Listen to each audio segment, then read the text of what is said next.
Latar belakang. Perang Padri adalah konflik yang terjadi di Sumatera Barat pada awal abad ke-19.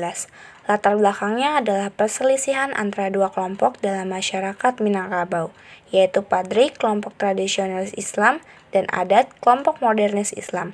Konflik ini juga dipengaruhi oleh isu-isu sosial, ekonomi, dan politik.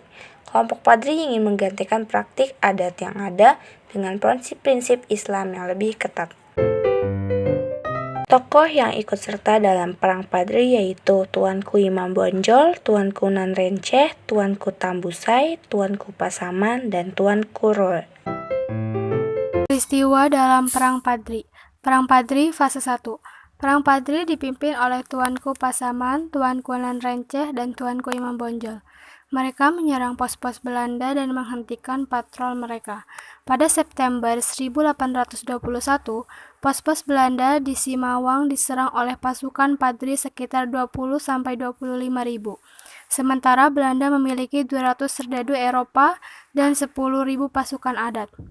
Konflik ini menelan banyak korban jiwa, termasuk lebih dari 350 prajurit Padri dan sedikit pasukan Belanda yang tersisa. Pada tahun 1825, Belanda mulai kesulitan karena perang di Ponegoro juga meletus. Akhirnya, Belanda dan kaum Padri membuat perjanjian damai yang mengakui kekuasaan tuanku-tuanku di berbagai wilayah. Namun, perdamaian tersebut mengecewakan kaum adat yang melihat Belanda hanya mempertimbangkan kepentingan mereka sendiri dan ingkar janji. Peristiwa Perang Padri fase kedua 1825 sampai 1830. Pada fase ini, pertempuran berlanjut dan intensitasnya meningkat. Benteng Bonjol menjadi pusat perlawanan Padri dan pertempuran berkecamuk di sekitarnya. Peristiwa Perang Padri pada PES ketiga 1830 sampai 1837-1838. PES ketiga melihat peningkatan ketegangan. Padri terus berjuang melawan pasukan Belanda dan Adat. Pada tahun 1837-1838, pertempuran Bonjol mencapai puncaknya dan akhirnya Benteng Bonjol jatuh ke tangan Belanda yang mengakhiri Perang Padri.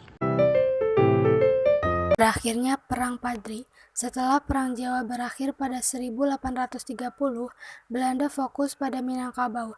Mereka membangun Fort de Kock di Bukit Tinggi.